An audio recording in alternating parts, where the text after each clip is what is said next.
Good evening friends, good evening students. Welcome to Sing Coaching Classes. Today we are going to learn about the microeconomics. इसके पहले जो हमने video load किया था आपको, उसमें हमारा माइक्रो इकोनॉमिक्स की पूरी कंप्लीट डिफिनीशंस, फीचर्स, उसकी क्या इंपॉर्टेंस थी, उसकी क्या स्कोप था, वो सब चीज हमने उसमें बता करके रखा है। उसका डिस्क्रिप्शन की लिंक मैं आपको इस वीडियो में दे दूंगा ताकि वो आपको कवर हो। इसका मैंने सेकेंड पार्ट इस सेकेंड वीडियो में बनाया है क्योंकि चैप्टर है हमारा थोड़ा सा लेंदी हो रहा था, तो मैं शॉर्टकट में ना जाके डिटेल्स में आपको समझाने की कोशिश की है। तो introduction to micro and micro economics, तो माइक्रो हमारा खत्म था, अब ये माइक्रो इकोनॉमिक्स हमारा मैं आपको आज की वीडियो में पूरी इसकी एक्सप्लेनेशन में दूंगा। तो यहाँ पे मैं सबसे पहले micro economics, what do mean by micro economics, जैसे हमने उसमें देखा था क्या माइक्रो मीन्स छोटा, माइक्रोस्कोपिक नहीं होता है, माइक्रोस्कोपिक जनरेशंस में जो छोटे छोटे देखते हैं, यहाँ पे होता है मैक्रो मीन्स बड़ा, एज ए होल लेवल पे, एज ए एग्रीगेट लेवल पे, जो टोटल लेवल पे, टोटल सम के ऊपर काम करते हैं, नेशनल लेवल पे, इंटरनेशनल लेवल पे, as a whole country, as a whole community के लेवल पे वो होता है, उसको एनालिसिस करते हैं। तो जो उसकी जो स्टडीज करते हैं वो हमारा माइक्रो इकोनॉमिक्स होता है। तो आपके इस टेक्स्ट बुक में जो डिफिनेशन दिया है उसमें भी सेम है। तो the branch of economic which analysis the entire economy, the branch of economics which analyzes the entire economy to deal the total employment, national income, national demand and supply, output, total investment, total consumptions, unemployment, employment ratio, pricing policy, ये सारे चीजों की जो हम study करेंगे and whole level पे, तो हमारा माइक्रो इकोनॉमिक्स में आता है। यहाँ पे मैंने कुछ पॉइंट आउट्स निकाले हैं फॉर योर, आपके लिए रेफरेंस के लिए। डिफिनीशन तो है आप पढ़ लोगे, लेकिन ये पॉइंट्स आप देख लो एक बार। यहाँ first one, analysis of entire economic, तो जो एक इंटायर इकोनॉमी होते हैं उसकी एनालिसिस करने के लिए, तो किसी भी इकोनॉमी में क्या क्या एनालिसिस हम कर सकते हैं। One is the national income, demand supply, pricing, fluctuation, inflation, उसके बाद अनएम्प्लॉयमेंट, लिविंग स्टैंडर्ड्स करते हैं, उसके बाद इंडस्ट्रीज पॉलिसी, ये सारी चीजों की जो हम एनालिसिस करते हैं, और ये किसके लेवल पे, मैक्रो लेवल पे, ऑन द नेशन लेवल पे, और तो होल लेवल पे, एग्रीगेट लेवल पे। तो this is the analysis of entire economic, comes under the micro economics. Second is the fluctuation, functioning of economy as a whole, जो भी economic कोई function करता है, कैसे हम बोलते हैं कि अगर मैं अपनी बॉडी सिस्टम में ली, तो अगर कार्डियोवास्कुलर सिस्टम फंक्शन कर रहा है, मतलब वो फंक्शन कर रहा है मतलब working as a proper manner में काम कर रहा है। उसी तरीके से अगर कोई कंपनी अपनी इकोनॉमी फंक्शनिंग कर रही है, कोई भी एक सेगमेंट फंक्शनिंग कर रहा है ऑन द होल लेवल पे, एज ए नेशनल लेवल पे, तो उसकी स्टडी हम करते हैं माइक्रो लेवल पे, माइक्रो इकोनॉमिक्स में, तो बड़े लेवल पे। थर्ड वन इज ये market system that operate on a large scale, कोई भी एक ऐसा मार्केट सिस्टम जो लार्ज स्केल पे ऑपरेट हो, जैसे इन्फ्लेशन, मैंने बताया था आपको, इकोनॉमिक्स ग्रोथ। अब इकोनॉमिक ग्रोथ कैसे डिसाइड करते हैं हम, decide on the total output, input, national income, consumptions, production, ये सारी चीजों हमें डिटरमाइन करता है इकोनॉमिक ग्रोथ पे कि हमारा क्या लेवल ऑफ एम्प्लॉयमेंट, उसके बाद से ट्रेडिंग पॉलिसी, इंटरनेशनल रिलेशनशिप, ये सब चीजें हमें डिसाइड करते हैं इकोनॉमिक ग्रोथ पे, और ये बड़े लेवल पे स्टेट तो इकोनॉमिक ग्रोथ में हम करते हैं। Third is the GDP, gross domestic product, तो ये जीडीपी लेवल पे भी हमारा जो स्टडी होता है, ये देखिए ग्रॉस डोमेस्टिक, पूरी ग्रॉस मतलब एक होल पे हम स्टडी कर रहे हैं, तो जीडीपी पे। अनएम्प्लॉयमेंट भी हम स्टडी इस पे करें, एज ए पूरी country, as a national level पे कर रहे हैं। तो ये सारे जो स्टडी हमने किया ये सब एज ए होल लेवल पे हो रहे हैं, माइक्रो लेवल पे हो रहे हैं, तो ये सारे डिफिनेशन हमारे माइक्रो इकोनॉमिक्स में हो जाएंगे। फोर्थ पॉइंट में क्या है, relationship between income and investment of a country as a whole, जो रिलेशनशिप है किसी का भी इनकम और इन्वेस्टमेंट का, जो इनकम है उसके रेशियो में कितनी रेशियो में इन्वेस्टमेंट हो रही है, इन्वेस्टमेंट पॉलिसी क्या है, हम कहाँ कहाँ इन्वेस्ट कर रहे हैं, तो उसको स्टडी हम एज ए कंट्री लेवल पे, एज ए होल लेवल पे करते हैं, तो that's called under the micro economics. Simple सी भाषा में अगर मैं बताऊं तो micro economics is the branch of economics which study as the whole level, entire level of the economic, entire level of the country is known as the microeconomics. Yes, so right now we are going to learn about the scope of microeconomics, क्योंकि अभी हमने क्या देखा था, उसके definition देख लिए थे। अब डिफिनीशन देखने के बाद क्या है, डिफिनीशन तो हो गया लेकिन उसकी कोई स्कोप तो होगी ही। तो फीचर्स होगी, फीचर्स के बाद उसकी इंपॉर्टेंस होगा, ये सारी चीज़ें होगी उसमें, ये मैक्रो इकोनॉमिक्स में। तो मैं उसको स्टेप टू स्टेप आपको बताऊंगा। तो अभी हम इसके स्कोप देखते हैं कि उसके क्या क्या स्कोप है फॉर द माइक्रो इकोनॉमिक्स के लिए। तो देखिए, फर्स्ट और the theory of income and employment. First इसका है स्कोप थ्योरी ऑफ इनकम और उसकी एम्प्लॉयमेंट में। तो यहाँ पे जो understand the level of employment determine we have to study the consumption function and investment function. ठीक है, तो जो इनकम और एम्प्लॉयमेंट का कंजम्पशन फंक्शन और इन्वेस्टमेंट फंक्शन दोनों की स्टडी करने के बाद एक बिजनेस साइकिल बनता है, और business cycle is the part and parcel theory of income and employment के लिए जो प्रोसेस होते हैं वो इसमें आते हैं।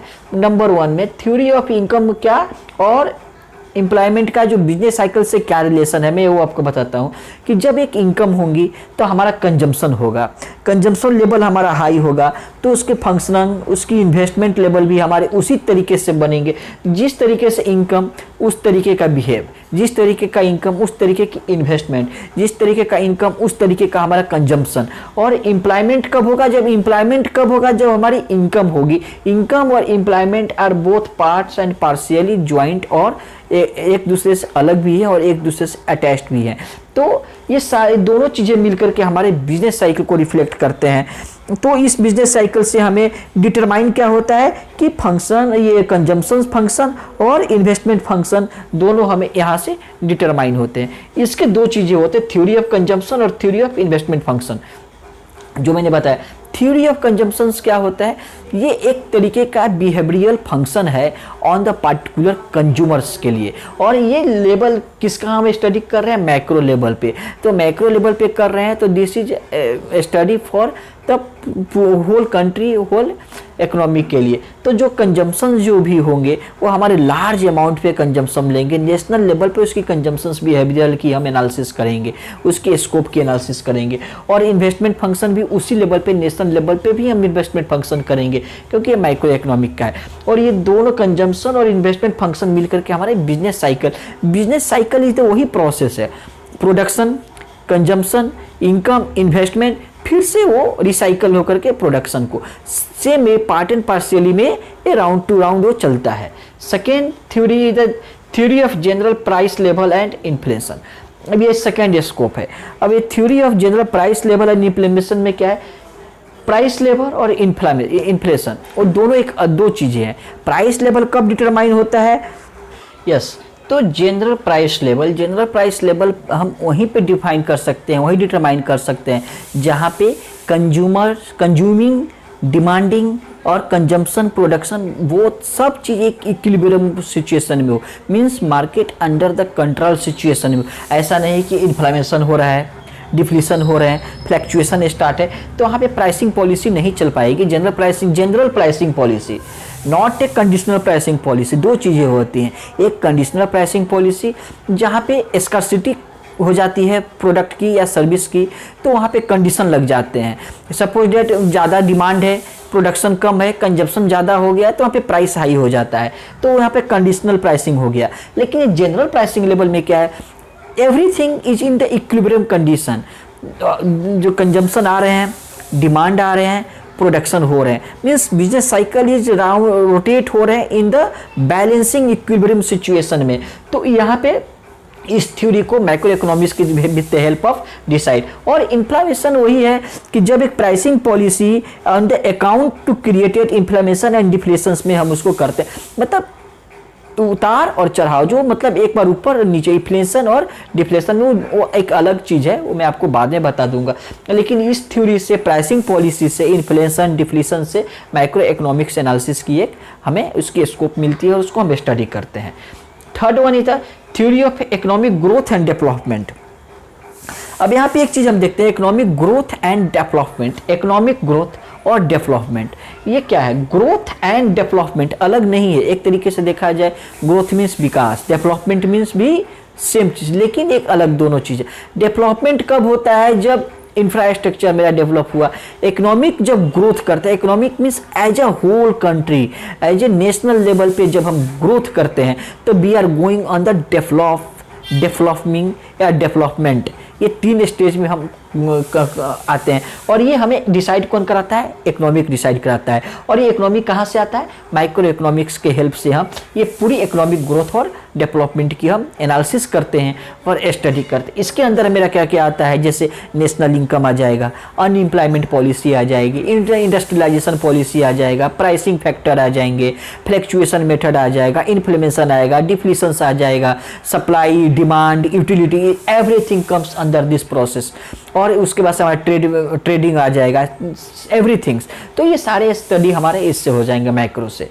एंड लास्ट वन इज एक थ्योरी है, माइक्रो थ्योरी ऑफ डिस्ट्रीब्यूशन। अब ये माइक्रो थ्योरी ऑफ डिस्ट्रीब्यूशंस में हम क्या करते हैं? जैसे ये इसमें relative shares, income, national income, wages, interest, profit and total income, national income का जो उसमें हम डिस्ट्रीब्यूशन मीन्स क्या है? डिस्ट्रीब्यूट कर देना, बांट देना। तो एक शेयर, जैसे अभी आप लोगों को पता नहीं होगा शेयर मार्केट में वो शेयर क्या होते हैं। Shares is also a micro analysis में है।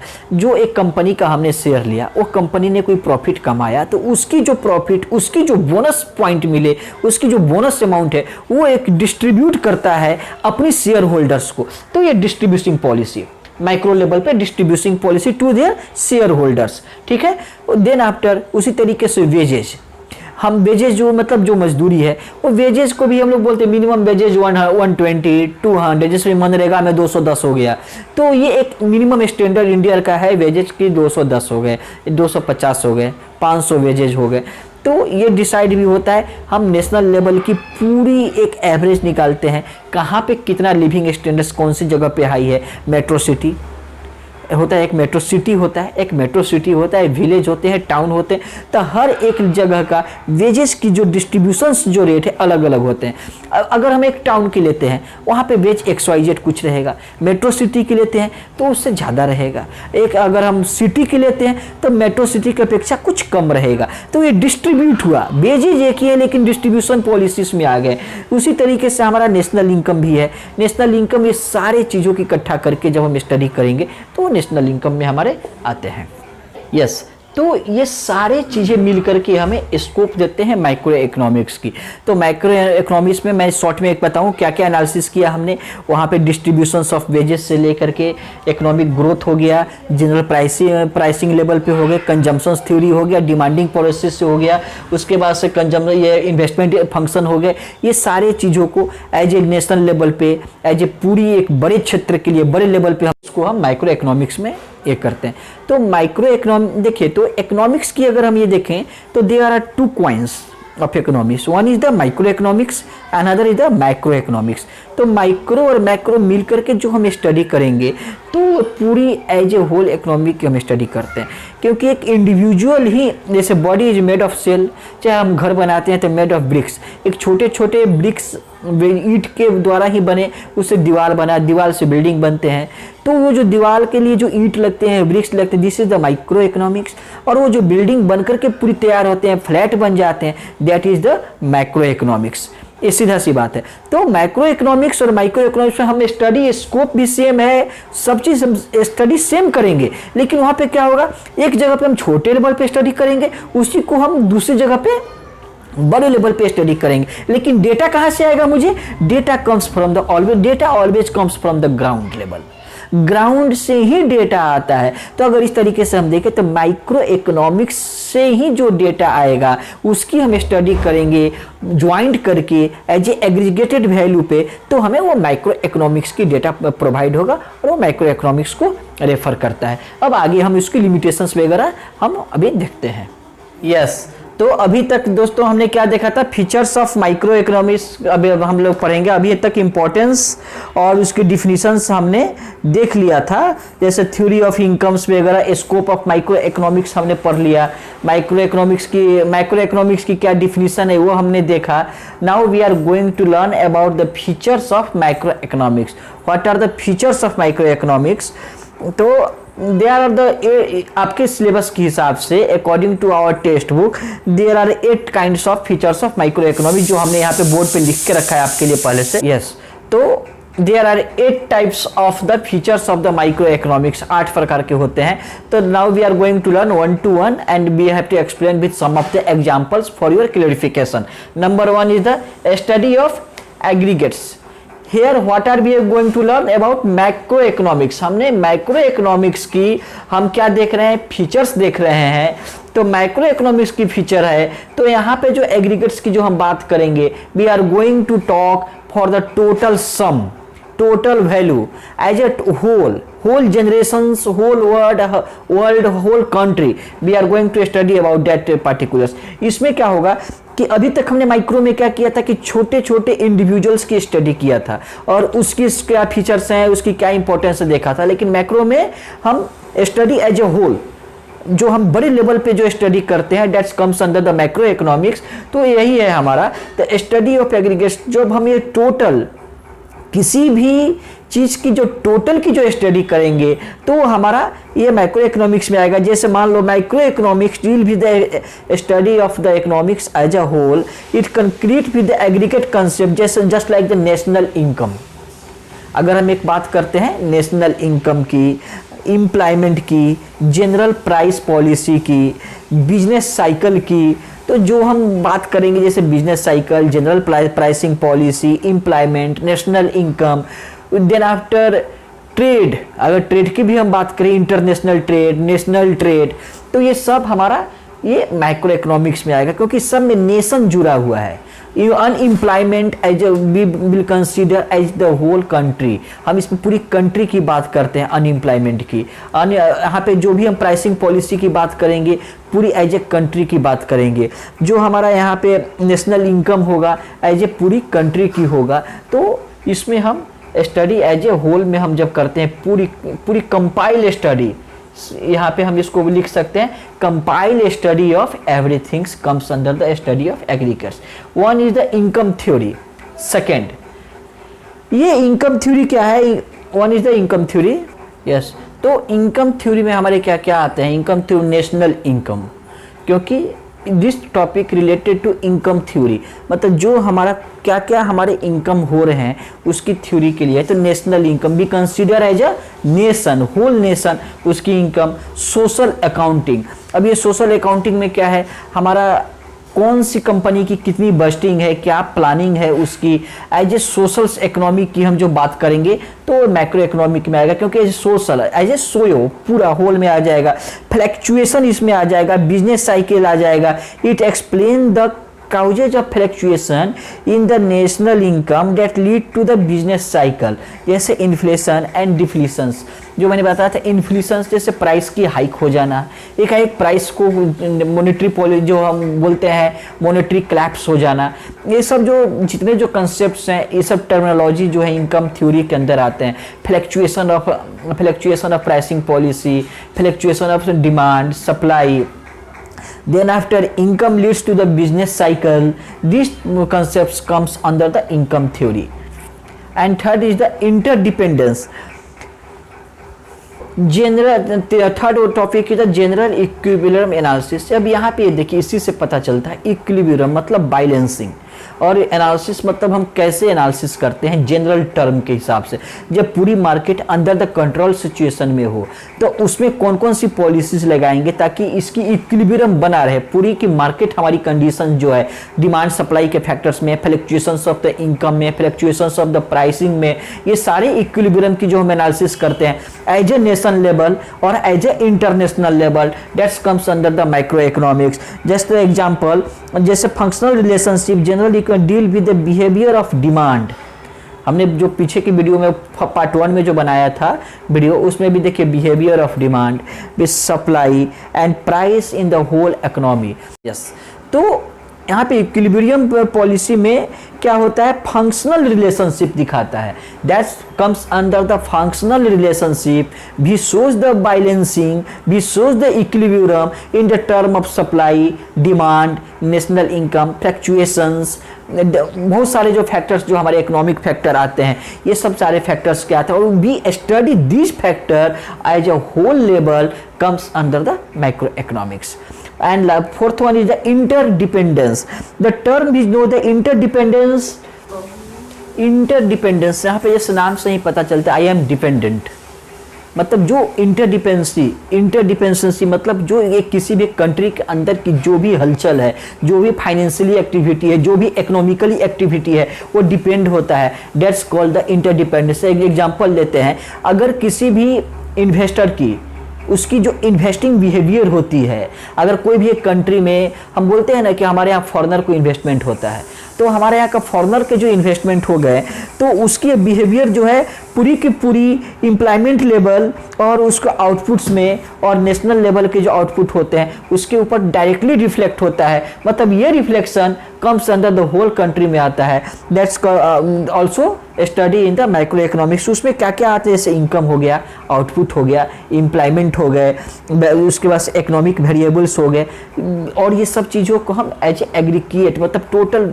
सम के हिसाब से लेकर के हम चलते हैं। और इंटरडिपेंडेंस में वही है जो मैंने बताया कि किसी भी इन्वेस्टर की behaviour, investment policy, investment behaviour जो है पूरी कंट्री की जो अपनी प्राइसिंग पॉलिसीज वगैरह के ऊपर इंटरडिपेंडेंट होते हैं और वो रिफ्लेक्ट करता है। Fifth is lumping method. Yes, तो right now fifth one is the lumping method. Lumping method में क्या है, what is the meaning of lumping? Lumping का मतलब क्या होता है, जैसा कि नाम ही है lumping, means to put a thing together, to put a different things together and consider it as a same or consider it as a whole, उसको हम लंपिंग मेथड में बोलते हैं। ठीक है, आपकी इस बुक में एक एग्जांपल उसने जंगल का दिया है कि जंगल में जैसे in the forest there are various kinds of tree, अलग अलग तरीके के पेड़ होते हैं, लेकिन ये वो कंसीडर हुआ, यहाँ पे जो इकोनॉमिक्स वाले ने ऐसा कंसीडर किया है कि all the tree comes under the forest and this known as the forest as a whole level, it is called the lumping method. एक अलग एग्जांपल हम जैसे लेते हैं इंडस्ट्रीज लेवल की, कि अगर इन इंडिया में अगर हम देखें तो there are various kinds of industry, छोटे से लेकर के बड़े लेवल तक के हैं। कोई एक ऐसे टाटा मोटर है जो कार बनाते हैं, बड़े बड़े ट्रक बनते हैं, प्लेन बनते हैं।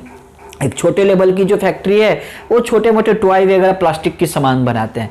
तो एज ए इंडिविजुअल लेवल पे हम देखेंगे तो छोटे छोटे हैं, लेकिन एज ए मैक्रो लेवल पे हम देखेंगे तो उसके हम स्टडी कैसे करेंगे, एज ए होल लेवल पे करेंगे, on the industrial policy, industrialisations में करेंगे, और इस पॉलिसी को हम बोलते हैं lumping method. Means to put a different things together and consider him at a whole और consider him as a same. So ये हमारा लंपिंग मेथड का हो गया। One is the growth model. अब ये 6 वन, ग्रोथ मीन्स डेवलपमेंट, विकास, model means तो मॉडल। तो ये ग्रोथ मॉडल में हम कैसे डिटरमाइन करते हैं कि हम कहाँ पे जा रहे हैं, हमारी कितनी ग्रोथ होने वाली है, हम कौन कौन से चीज़ों पे ग्रोथ कर रहे हैं, हमारी गुड्स, सर्विस, प्रोडक्शंस, अनएम्प्लॉयमेंट्स, ट्रेड, ये सारे चीज़ों की कौन सी लेवल पे ग्रोथ है, हमारी इकोनॉमिक ग्रोथ कितनी है, करंट एम्प्लॉयमेंट रेट कितना है, ये सब सारी चीज़ों की हम स्टडी करते हैं इन द ग्रोथ लेवल पे। एग्जांपल अगर हम लेते हैं तो हम ये कहते हैं India is a developing country but America is a developed country. Why? Russia is a developed country. क्यों? क्योंकि जब हम उनकी स्टडी डेटा वाइज स्टडी करते हैं तो हमें जो फिगर मिलता है वो एक मैक्रो लेवल पे फिगर मिलता है, मतलब एक होल लेवल पे फिगर मिलता है, तो ये ग्रोथ में आते हैं। उसी तरीके से अपने इंडिया में भी जब हम ये, जैसे हमारी पिछली साल 3.5 एग्जाम्पल, आगे हमको टारगेट रखना है 4.5 इकोनॉमिक रेट रखना है, डेवलपमेंट रेट रखना है, तो ये सारी चीज़ें हमें ग्रोथ मॉडल से मिलते हैं और study as a whole level, macro level पे करते हैं। जनरल प्राइस लेवल, अब इसमें देखिए कि इसमें है जनरल प्राइस लेवल में क्या है कि जनरल प्राइस लेवल में हम एक average of all price goods and service currently being produce in the economic और प्रोड्यूस इन आवर कंट्री। तो जो भी हमारा गुड्स और सर्विस है जो अभी तत्काल में करेंटली बीइंग प्रोड्यूस्ड और चाहे इम्प्लीमेंटेड हो रहे हैं सर्विस के रूप में या प्रोड्यूस हो रहे हैं, तो उसकी जो प्राइसिंग पॉलिसी है, प्राइसिंग लेवल है, वो हम इस लेवल पे, मैक्रो लेवल पे करते हैं। इसका मैंने एग्जांपल अगर मैं एयरलाइंस का लेता हूँ एग्जांपल, तो जैसे सपोज डैट मैंने एग्जांपल यहाँ पे लिया एयरलाइंस, तो as a airlines comes under the whole and it is in the macro economics. But अगर हम इसमें एक पार्टिकुलरली इंडियन एयरलाइंस, किंगफिशर, ये माइक्रो हो गया in respect of the analysis में। लेकिन जब एयरलाइंस में लेते हैं तो हमारे सारे एयरलाइंस, इंडियन एयरलाइंस, किंगफिशर, गो आईबीओ, देन आफ्टर और सारे जितने जो एयरलाइंस हैं वो सब इंडिगो, ये सब मिल करके हमें एक एयरलाइंस के रूप बनते हैं, एक एयरलाइंस की स्ट्रक्चर तैयार होती है और उसमें प्राइस कहाँ डिप हो रहा है, कहाँ इन्फ्लेट हो रहा है, कौन सी प्राइस पे बेनिफिट है, कहाँ पे हमें लॉस हो रहा है, ये सारी चीज़ों की स्टडी करके जो लेवल डिसाइड करते हैं जनरल प्राइस लेवल पे आता है। ठीक, एंड लास्ट ये एक 7th में it is the pricing policy oriented. इसको माइक्रो इकोनॉमिक्स को हम पॉलिसी ओरिएंटेड भी बोलते हैं। क्यों? क्योंकि यहाँ पे जो भी पॉलिसी बनता है नॉट फॉर द इंडिविजुअल और नॉट फॉर द सिंपल और small sector and not for a particular segment, it is decide for the whole segment as a whole nation, as a country और as a whole level economic में। अब जैसे हम यहाँ पे लेते हैं नेशनल इनकम, तो नेशनल इनकम जो हम डिसाइड करते हैं तो किसका करते हैं, एज ए होल नेशन की क्या इनकम है, क्या रेशियो है। जैसे हम यहाँ पे देखते हैं अपना ये सेक्स रेशियो क्या है, वो पूरा हम लेते हैं एज ए इंडियन लेवल पे, एज ए पूरे कंट्री लेवल पे, होल लेवल पे जाते हैं। डिमांड कितनी है किसी भी प्रोडक्ट की, क्या सप्लाई है, क्या हमारी इनकम जनरेशन है, ये सभी चीज़ों की जो पॉलिसी ओरिएंटेड होते हैं, पॉलिसी बनाते हैं। अगले जैसे बस्टिंग हम करते हैं, बस्टिंग जो करते हैं एज ए पूरी कंट्री लेवल पे करते हैं, एज ए होल लेवल पे करते हैं, तो ये पॉलिसी बनता है हमारी। What is the unemployment policy, what is the industrialisation, तो ये सारी जो पॉलिसीज हैं what is the policy oriented में हमारे ये सब आते हैं, क्योंकि यहाँ पे हम पॉलिसी डिटरमाइन कर रहे हैं एज ए पूरी whole structure, as a whole country and respect to the micro economics. तो these are the features of the our micro economics. Right now we are going to learn the importance of micro economics. Yes, तो right now we are going to learn about importance of micro economics.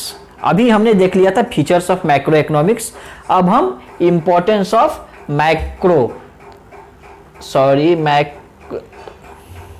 तो right now we are going to learn the importance of micro economics. अभी हमने features of micro economics देखा, अब हम उसकी importance of micro economics देखेंगे। इसका दोस्तों जो भी इंपॉर्टेंस होंगे ना माइक्रो इकोनॉमिक्स की, मैं आपको एक सिंपल सी भाषा में बोलता हूँ, उसमें एक ही चीज़ रिफ्लेक्ट होगा, एक और केवल एक ही चीज़, कि we are going to study as a whole, बस। क्योंकि आपके टेक्स्ट बुक में भी कुछ भी डिटेल्स में नहीं है, तो जो भी हम किसी भी इकोनॉमिक्स की होल लेवल पे जो हम स्टडी करेंगे उसी की हम यहाँ पे इंपॉर्टेंस है। जैसे एग्जांपल है फंक्शनिंग ऑफ एन इकोनॉमिक, ठीक है। अब ये देखो फंक्शनिंग ऑफ एन इकोनॉमिक में क्या क्या हो सकता है, to understand the behaviour pattern of total variable in large and complex system. अब इसमें हम देखेंगे कि क्या बोल रहे हैं यहाँ पे, देखिए यहाँ पे है ना, to understand the behaviour pattern of total variable in large and complex system. तो यहाँ पे दो चीजें इंपॉर्टेंट है, एक बिहेवियरल पैटर्न और दूसरा लार्ज एंड कॉम्प्लेक्स सिस्टम।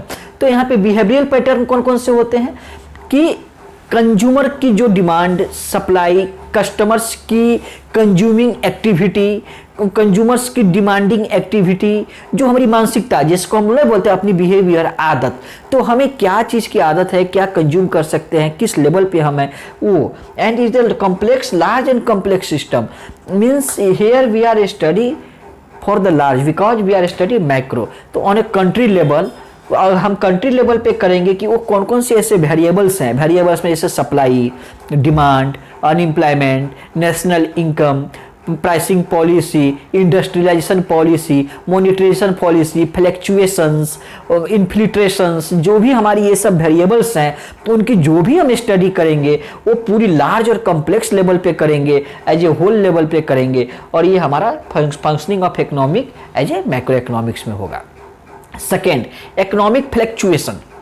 अब ये इकोनॉमिक मतलब आर्थिक, फ्लक्चुएशन मीन्स उतार चढ़ाव, नहीं बोलते हैं लाइट फ्लक्चुएट कर रहा है, मतलब कभी आ रहा है कभी जा रहा है, कभी डिप मारता है, ऊपर गया और एक नीचे, फिर कभी माइनस में भी गया कभी ऊपर में भी गया, पिकअप, तो इसको हम फ्लक्चुएटिंग हैबिट बोलते हैं।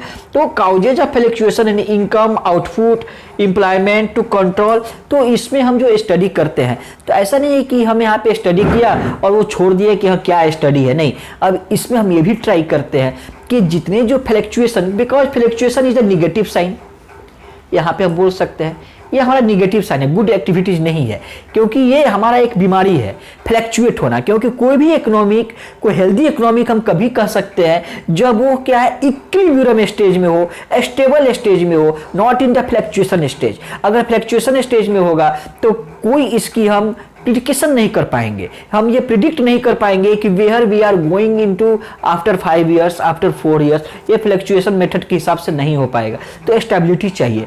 तो जब हम स्टडी करेंगे मैक्रो लेवल में तो इन सारे फ्लक्चुएशन को, जैसे आउटपुट हो गया, अनएम्प्लॉयमेंट हो गया, नेशनल इनकम हो गया, सप्लाई डिमांड इनकम, ये सारी चीज़ों को हम चाहेंगे कि स्टेबल करें, उसकी जो जो प्रॉब्लम है स्टेबल करके फ्लक्चुएटिंग खत्म करें और उसकी जो रिमेडीज है खत्म करके नेशन को स्टेबल करें। Third, national income. तो अब ये नेशनल इनकम तो सीधा सी बात है, नेशनल राष्ट्रीय इनकम मतलब अब कौन राष्ट्र थोड़ी ही जाता है कमाने, कमाते हैं आदमी। लेकिन यहाँ पे स्टडी हम क्या करेंगे, 125 करोड़ आबादी की, उसकी क्या इनकम है, उस लेवल की। हम नहीं बोलते हैं कि यहाँ पे पर भारतीय की इनकम लेवल दिस, अमेरिका की इनकम लेवल दिस।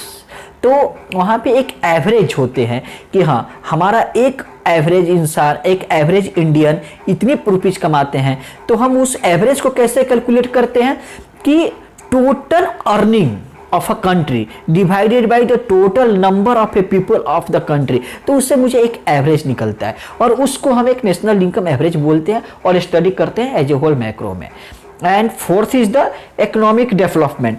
और ये इकोनॉमिक डेवलपमेंट में क्या है, कोई भी इकोनॉमिक कब डेवलप माना जाता है, जब इसकी poverty level, poverty in equality, income, wealth and standards of the living standards of the peoples, ये सारे जो है इकोनॉमिक डेवलपमेंट में हम स्टडी करते हैं। इकोनॉमिक डेवलपमेंट मीन्स जो भी हमारी डेवलपमेंट की जो फैक्टर्स हैं, हम डिसाइड करते हैं कि हाँ हमारी इकोनॉमिक डेवलप्ड है या अंडर डेवलप्ड है। तो ये सारे फैक्टर्स ये करते हैं कि हाँ पॉवर्टी लेवल क्या है, अगर किसी भी कंपनी इकोनॉमी की पॉवर्टी लेवल किसी कंट्री के हाई है तो कंपनी अपना बीमार है, तो वो कंट्री जो है पूरा डेवलप नहीं है। अगर किसी की नेशनल इनकम कम है, अगर लिविंग स्टैंडर्ड कम है तो वो अंडर डेवलप है। लेकिन अगर यही चीज़ें जब सब जगह पॉवर्टी लेवल कम है, नेशनल इनकम ज़्यादा है, लिविंग स्टैंडर्ड हाई है, तो इकोनॉमिक डेवलप्ड है। तो ये सारी चीज़ों की स्टडी होते हैं एज ए होल लेवल पे, that's come the macro economics. Yes, तो fifth one is the performance and of an economy. ये देखिए परफॉर्मेंस ऑफ एन इकोनॉमिक। तो किसी भी इकोनॉमिक की, किसी भी अर्थव्यवस्था की, किसी भी आर्थिक स्थिति की जो परफॉर्मेंस होती है, वो जब तक हम एज ए होल लेवल पे स्टडी नहीं करेंगे तो उसकी पूरी we can't can able to predicate the performance of an particular economic और पार्टिकुलर इकोनॉमिक डेवलपमेंट सिचुएशन। तो इसमें मेजर के लिए उसके क्या है, उसको हम कैसे मेजर करते हैं कि इसकी परफॉर्मेंस गुड है या इसकी परफॉर्मेंस बैड है। Means the what is the level of the performance of a particular economy और a particular country can be measure by the following parameters that comes under the national income. जैसे कि मैंने आपको पीछे भी बताया, national income is the basic parameter where we can जज the living standard and the average income of per people या living standard of the average people in a particular country, production of goods and service in one period. ये this is the most important factor because productions related to the consumptions, because without the consumption we are not able to doing again production। ये एक cycle है, क्योंकि जब production कब होगा, जब वो चीज़ खत्म हो जाएगी। खत्म कब होगी, जब उसको कंज्यूम कर जाएंगे। तो कंज्यूम हुआ तो प्रोडक्शन हुआ, ये एक साइकिल है। तो एक पीरियड में कोई भी एक सर्विस जैसे एयरलाइंस की सर्विस, रेलवे की सर्विस, बसेस की सर्विस, ट्रांसपोर्टेशन की ये सब सर्विस है, कुरियर सर्विस हो गए, आईटी इंडस्ट्रीज की जो सर्विसेज हैं, ये सारे सर्विसेज की एक साइकिल में डिमांड बना रहे हो। वो मार्केट में डिमांड वन एक पार्टिकुलर पीरियड में, वन एक जैसे third quarter, half yearly, in a full year quarter में जो बना रहता है वो डिमांड की पॉलिसी, उसी से हम इस परफॉर्मेंस को जज करते हैं as a whole level of economy. And six one is the study of micro variables, economic micro variable, micro economic variables. तो इकोनॉमिक वेरिएबल्स या माइक्रो में रहे या मैक्रो में सेम रहेंगे, लेकिन यहाँ पे हम स्टडी करेंगे माइक्रो। टोटल इनकम, जो total income is the judgement, a total income is the basic parameter to जज the economic variables. Output, employment, price policy, जो प्राइसिंग पॉलिसी हो गया, अनएम्प्लॉयमेंट की क्या लेवल है, एम्प्लॉयमेंट है तो उसको कैसे रिड्यूस करेंगे, what is the basic parameters reduce the unemployment, how what are the basic needs to raise the employment, हम कैसे करेंगे, how can we invite the other countries to establish their factories in our country. So ये सारे studies जो होते हैं as a whole nation, as a international level comes under the micro economics. And last one is the level of employment. ये level of employment means एक कहा भी गया है, एक सीधा सी एक मैं हिंदी में कहावत कहता हूँ, जैसी रंगत वैसी संगत, चाहे जैसी संगत वैसी रंगत वाली कहानी है। तो यहाँ पे एम्प्लॉयमेंट किस देश की पब्लिक चाहे पीपल्स जो काम करते हैं ना, उसी से हम उस देश की, उस कंट्री की लेवल को हम डिसाइड करते हैं। अब एग्जांपल लेते हैं, अगर किसी देश की अगर कोई पीपल केवल बढ़ई का काम करे या ये कारपेंटर का काम करे तो उसकी लेवल क्या होगी, हम क्या बोलते हैं, पूरे बढ़इयों का देश हो गया, पूरी कारपेंटर का देश हो गया। अगर किसी एक लेवल पे सारे वहाँ पे इंजीनियर्स हैं, डॉक्टर्स हैं, आईएएस हैं, आईपीएस हैं, तो वहाँ की लेवल ऑफ एम्प्लॉयमेंट अलग। तो लेवल ऑफ एम्प्लॉयमेंट डिसाइड करता है फॉर ये एक स्टडी के लिए माइक्रो लेवल पे कि उस कंट्री की वो किस परफॉर्मेंस में, किस लेवल में एम्प्लॉयमेंट है, वहाँ पे किस जनरेशन की कितना लेवल एम्प्लॉयमेंट है, वो सब चीज़ों को यहाँ पे ये डिसाइड करता है। तो so students, these are the complete studies of our. तो ये हमारा माइक्रो एंड माइक्रो इकोनॉमिक्स जो आपका चैप्टर, फर्स्ट चैप्टर था, introduction to micro and micro economics, ये सेकेंड वीडियो हमारा था। फर्स्ट वीडियो भी मैंने लोड किया है, उसकी ये लिंक मैं आपको इसमें शेयर कर दूंगा ताकि आपको पूरी डिस्क्रिप्शन मिल सके। तो ये हमारा पूरा फर्स्ट चैप्टर आज कंप्लीट हुआ। सेकेंड चैप्टर जो हमारा यूटिलिटी एंड डिमांड जो भी चैप्टर रहेगा वो मैं नेक्स्ट वीडियो में दूंगा। तो सो दोस्तों, अगर ये पसंद रहे तो प्लीज़ लाइक एंड शेयर और subscribe my video. Regards from Singh coaching. Thanks.